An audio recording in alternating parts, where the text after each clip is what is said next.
Good morning everyone, welcome back to target for IQ।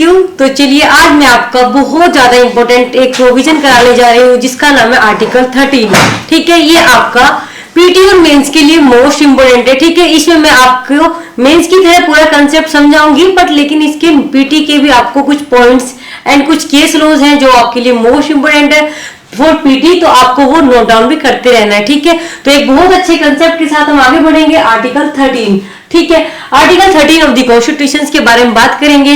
Main provisions बताऊंगी, दोनों language में है ये। ठीक है, ओके, आप दोनों ही इसमें अपना नोट डाउन कर सकते हैं इसको। ठीक है, तो आर्टिकल 13 के बारे में बात करता है, यानी कि लॉ इनकंसिस्टेंट विद और derogation of the fundamental rights, यानी कि मूल अधिकारों से असंगत या उनका अल्पीकरण करने वाली विधियों के बारे में यहाँ पे डिस्कस किया गया है। ठीक है, तो फर्स्ट क्लोज पढ़ेंगे हम यहाँ पर, जिसको हम किस नाम से जानते हैं। पीटी का क्वेश्चन यहीं पे बनता है। मैं पीटी के क्वेश्चंस आपको बताती जाऊंगी, आप वहीं पे अपना नोट डाउन करते रहेंगे साथ साथ में। ठीक है, तो पहला है आपका, मैंने पूछा कि किस नाम से जाना जाता है 13 का फर्स्ट क्लोज, तो प्री कॉन्स्टिट्यूशनल लॉ के नाम से जाना जाता है। ठीक है, किससे? प्री कॉन्स्टिट्यूशनल लॉ से। प्री कॉन्स्टिट्यूशनल का मतलब होता है कॉन्स्टिट्यूशन के आने से पहले से। तो इसको हम लिख देते हैं, अपने बेस पे भी आप लिख देंगे। कौन सा लॉ है ये आपका? Pre constitutional law. ध्यान से देखेंगे एक एक चीजों को, बहुत इंपॉर्टेंट प्रोविजन है ये। ठीक है, पूरी वीडियो जरूर देखेंगे, बहुत इंपॉर्टेंट प्रोविजन है। देखिएगा इसमें क्या बात करता है, प्री कॉन्स्टिट्यूशनल के बारे में बात करते हैं यहाँ पर। तो ऑल लॉज इन फोर्स, ठीक है, इन कहां पर? भारत की टेरिटरी में। इमीडिएटली का मतलब होता है तुरंत। ठीक है, इमीडिएटली कब? Before the commencement of the constitution, संविधान के आने के तुरंत पहले। ठीक है, संविधान के आने से पहले। ठीक है, in so far as they are inconsistent, underline करेंगे अपने ब्रैकेट में इनकंसिस्टेंट वर्ड, जिसको हम हिंदी में बोलते हैं असंगत। ठीक है, with the provision of this part shall to the extent of such inconsistency be void. क्या माने जाएंगे? वो वॉइड माने जाएंगे। ठीक है, कहां तक? उस हद तक जहां तक वो रिपेग्नेंट है या एक तरीके का इनकंसिस्टेंसी है। तो मैं आपको बताती हूँ कि फर्स्ट क्लोज क्या कहता है आपका। ये कहता है कि जो भी कोई कानून है भारत की टेरिटरी में इन फोर्स है, कब? संविधान के आने से तुरंत पहले। ठीक है, वो जो भी हमारे फंडामेंटल राइट के असंगत होंगे तो उनको उस हद तक जहां तक वो इनकंसिस्टेंस है उनको क्या कर दिया जाएगा? उनको वॉइड डिक्लेयर कर दिया जाएगा। ठीक है, तो ये आपका फर्स्ट क्लोज कहता है इस बारे में। ठीक है, हिंदी में भी लिखा हुआ है यहाँ पर कि संविधान के प्रारंभ से ठीक पहले भारत के राज्य क्षेत्र में जो भी सभी विधियों उस मात्रा तक सुननी होंगी जिस तक वह इस भाग के बंदों के असंगत है। ठीक है, पार्ट 3 यानी कि फंडामेंटल राइट्स भी आपके ध्यान रखेंगे यहाँ पे। ठीक है, नेक्स्ट बात करते हैं आपका टू क्लोज। ठीक है, पहले को हमने बोल दिया प्री कॉन्स्टिट्यूशनल लॉ, अब इसको हम बोलते हैं पोस्ट कॉन्स्टिट्यूशनल लॉ। क्या नाम से जानते हैं टू क्लोज को? टू को जानते हैं post constitutional law. Post constitutional law का क्या मतलब होता है? संविधान बनने के बाद के बारे में बात की जा रही है आपकी। जब संविधान बन गया है ना, तब उसके बाद की बात की जा रही है। प्री का हो गया, अब पोस्ट की बात करेंगे। देखिएगा, हमने बोल दिया कि हाँ तब तक कोई भी ऐसा कानून होगा तो हम उसको वॉइड डिक्लेयर कर देंगे, लेकिन आगे के लिए भी बोल दिया गया कि स्टेट ऐसा कोई कानून नहीं बनाएगा। कैसा कानून नहीं बनाएगा? ऐसा कोई कानून नहीं बनाएगा जो हमारे फंडामेंटल राइट्स को या तो टेक अवे करते हो, एब्रिज करते हो या उनको कम करते हो। ठीक है, तो अगर कोई इस तरीके से कर भी रहा है, पहले तो कानून बनाएगा नहीं। ठीक है, बनाएगा नहीं, लेकिन अगर कोई कानून इस तरीके से बना दिया गया है, वो हमारे वॉइड डिक्लेयर मतलब एक तरीके से इनकंसिस्टेंसी में आ रहा है या टेक अवे कर रहा है, एब्रिज कर रहा है, तो उसे उस हद तक जहां तक वो उनको अधिकारों को कम कर रहा है, ठीक है, या छीन रहा है, उस हद तक उसको वॉइड डिक्लेयर कर देंगे। इसका टू क्लोज ये कहता है। ठीक है, to the extent of the contravention be void, उसे उस हद तक क्या कर दिया जाएगा? उसे उस हद तक वॉइड डिक्लेयर कर दिया जाएगा। बातें क्लियर यहां तक? आगे देखेंगे, बहुत बड़ा प्रोविजन है, काफी बड़े उसमें बढ़ाऊंगी, केस लॉज के साथ में बढ़ाऊंगी तो थोड़ा स्पीड से रहेगा, ध्यान से देखते चलेंगे। ठीक है, बात आती है लॉ इंक्लूड्स में क्या क्या आता है, इसमें पीटी का एक क्वेश्चन बनता है। ठीक है, मैंने बोला था ना कि आपको बताती जाऊंगी कि कहां से क्वेश्चन बन रहे हैं। तो पहला आपका हो गया ऑर्डिनेंस, इसमें आता है, ऑर्डर आता है, by laws, rules, regulation, notification, custom, सब हमारे किस में आते हैं? ये हमारे लॉ में आते हैं, चाहे वो अध्यादेश हो, आदेश हो, विधि हो, नियम हो, विनियम हो, अधिसूचना हो, रूढ़ी हो, ये सब हमारे इसमें आते हैं लॉ में। ठीक है, थर्ड क्लोज है आपकी प्रथा यानी कि यूजेस भी आती है। वो भी सब कैसी, जो आपका having in the territory of India force of law, क्या है आपका भारत की, जो भारत के राज्य क्षेत्र में उसको क्या बनाया गया, विधि का बल रखने वाला, यानी कि उस समय पे इनफोर्स में है। बात करेंगे लॉ इन फोर्स का मतलब क्या होता है, प्रवर्त विधि के बारे में बात करेंगे। इंक्लूड्स लॉ पास और मेड बाय ए लेजिस्लेचर या फिर अदर कॉम्पिटेंट अथॉरिटी, या तो वो कोई लॉ बनाया लेजिस्लेचर ने या फिर वो कॉम्पिटेंट अथॉरिटी ने बनाया है, ठीक है, competent authority in the territory of India, ठीक है, before the commencement of this constitution not previously repealed, ठीक है, एक तरीके से जिनको रिपील नहीं किया गया है और वो कोई भी ऐसा लॉ है जो हमारा बनाया गया है किसी कॉम्पिटेंट अथॉरिटी के द्वारा या किसी लेजिस्लेचर के द्वारा, ठीक है, तो वो हमारा क्या माना जाएगा कि वो लॉ इन फोर्स है, ठीक है। नॉट विद स्टैंडिंग का मतलब होता है कि कुछ भी बात के होते हुए, ठीक है, not with standing that any such law, इस प्रकार का कोई भी लॉ या कोई भी उसका पार्ट, ठीक है, may not in then in operation either at all or in particular areas, ठीक है, एक तरीके से चाहे ऐसी कोई विधि या उसका कोई भाग उस समय पूर्णतः या विशिष्ट क्षेत्रों पर प्रवर्तन में नहीं है, ठीक है, चाहे वो बेशक ना उस समय पर इन्फोर्स हो, लेकिन अगर वो किसी लॉ के द्वारा बनाया गया है तो वो लॉ इन्फोर्स की कैटेगरी में आता है। बात क्लियर यहाँ तक, आगे देखेंगे। ये आपका फॉर्म में ये अमेंडमेंट करके बात आई थी कि ये जो आपका 368 पर इसको कोई लागू नहीं होगा, कि इस अनुच्छेद की कोई बात अनुच्छेद 368 के अधीन किए गए संविधान के किसी संशोधन को लागू नहीं होगी, ठीक है, लेकिन इसको बाद में हटा दिया गया था एक तरीके से। हम बात करेंगे नेक्स्ट। अब इसके हमने बेरेक्ट प्रोविजंस तो पढ़ लिए हैं, बट इसकी अब कुछ इंपॉर्टेंट डॉक्ट्राइन्स आती है जो बहुत इंपॉर्टेंट है, जो आपको एक एक को ध्यान रखनी है, ठीक है। ये शॉर्ट नोट भी पूछी जाती है, पॉलिटी में भी पूछी जाती है और कॉन्स्टिट्यूशन में तो आती है, ठीक है, जीएस के पेपर में भी आती है और लॉ के में भी। पहले डॉक्ट्राइन के बारे में बात करेंगे जिसका मतलब है नॉट रेट्रोस्पेक्टिव इफेक्ट। क्या है आपका नॉट रेट्रोस्पेक्टिव इफेक्ट, यानी कि भूतलक्षी प्रभाव का सिद्धांत। एक होता है प्रोस्पेक्टिव, एक होता है रेट्रोस्पेक्टिव, ठीक है। तो जो भी कोई कानून बनता है उसका प्रोस्पेक्टिव इफेक्ट होता है, ना कि रेट्रोस्पेक्टिव। तो इसलिए यहाँ पे बोल दिया गया है कि कोई रेट्रोस्पेक्टिव इफेक्ट नहीं होगा। कोई भी कानून बनेगा उसका प्रभाव आगे के लिए होगा, ना कि जो चीज हो चुकी है पीछे के लिए उसका प्रभाव नहीं होता है। कि every pre-constitutional law must after the commencement of this constitution conform to the procession of part 3, ठीक है, आगे के लिए अप्लाई होता है article 13(1) including other fundamental rights in prospective in nature. देखिएगा, all inconsistency exist laws become void only after the commencement of the constitution, they are not void ab initio। ये बात करता है नॉट रेट्रोस्पेक्टिव का effect का मतलब ये है, अगर कोई आज कानून बनता है, ठीक है, तो उसका इफेक्ट आगे के लिए अप्लाई होगा, ठीक है, ना कि पीछे के लिए नहीं होगा। उससे पहले जो कोई कानून था उसको आप वॉइड डिक्लेयर नहीं कर देंगे। वॉइड ab initio का मतलब होता है आप उसको शुरुआत से वॉइड ab initio नहीं करेंगे, जब से वो लॉ बना है तब से उसका इफेक्ट होगा, उससे पीछे से उसका इफेक्ट नहीं होगा, ठीक है, ये वाली बात हो गई। Such law exists for all past acts, transaction and the enforcing all rights and liability accrued before the date of the commencement constitutions, ठीक है, जब से कॉन्स्टिट्यूशन अप्लाई हुआ तब से ये उन लॉ पर अप्लाई होगा। ये Keshav Madhav Menon versus state of Bombay का केस है 1951 का, जो बहुत रीडिंग केस है, आपका ध्यान रखेंगे। इसमें बात करेंगे भूतलक्षी प्रभाव का सिद्धांत, जो मैंने आपको भी पढ़ाया वो आपको यहाँ हिंदी में लिखा हुआ है, आप इसको जरूर पढ़ेंगे, ठीक है।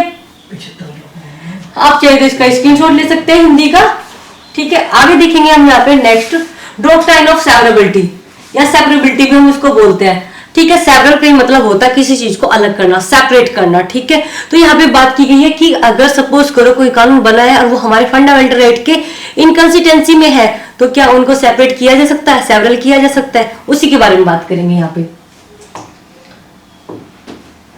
It means that if an offending provision can be separated from which is constitutional, then only that part which is offending to be declared as void and not the entire statute।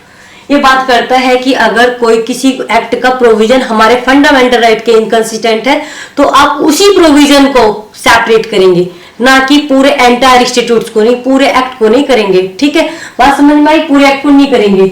To the word जो हम word पढ़ते हैं, to the extent of such inconsistency भी void, इसका मतलब होता है कि जितनी चीज की जरूरत है ना उसको वॉइड करो, ये नहीं कि आप पूरे एंटायर इंस्टीट्यूट को ही खत्म कर दो।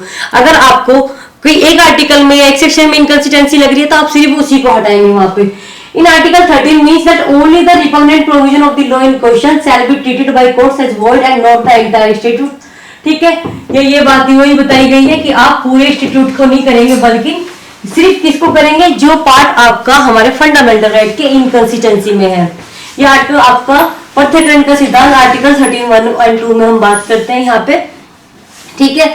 जो लिखा हुआ कि यदि किसी अधिनियम का अवैध भाग उसके शेष भाग से बिना विधानमंडल के आशय के विफल किए या पूरे अधिनियम के मूल उद्देश्य को समाप्त किए बिना अलग किया जा सकता है, तो केवल मूल अधिकारों से असंगत वाले भाग को ही अवैध घोषित किया जाएगा, जो उस फंडामेंटल राइट के असंगत है, पूरे अधिनियम को नहीं। और इसका मोस्ट रीडिंग केस आपका है A.K. Gopal versus state of Madras, ठीक है। इसमें क्या हुआ था, सुप्रीम कोर्ट ने स्ट्राइक डाउन कर दिए थे सेक्शन 14 कहाँ का, प्रिवेंटिव डिटेंशन एक्ट का, क्योंकि ये वॉयलेशन कर रहा था हमारे किसका, फंडामेंटल राइट अंडर आर्टिकल 22 का, ठीक है। और उसके बाद आर्टिकल 14 के अलावा सारा एक्ट जो था, जो स्टैट्यूट था, वो एंटायर वैलिड था, सिर्फ आर्टिकल सेक्शन 14 को ही हटाया गया था यहाँ से।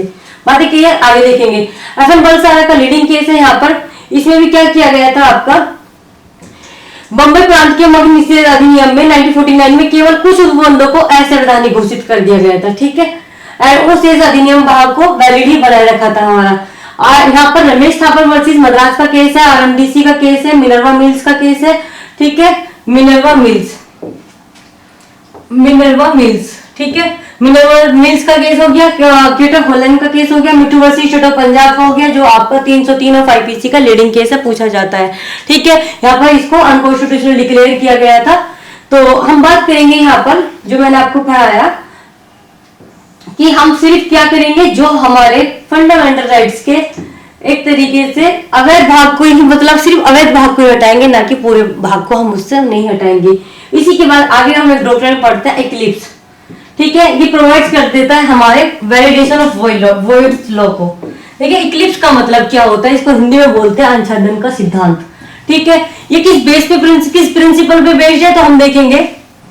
देखिएगा एक तरीके से क्या होता है कि कोई एक्ट है, अगर वो सपोज करो किसी काम का नहीं रहे तो उसको खत्म नहीं होता, पूर्ण रूप से नहीं खत्म होता, बट वो डोरमेंट सिचुएशन में पहुंच जाता है, यानी मरता नहीं है, मूर्छित अवस्था में पहुंच जाता है, ठीक है।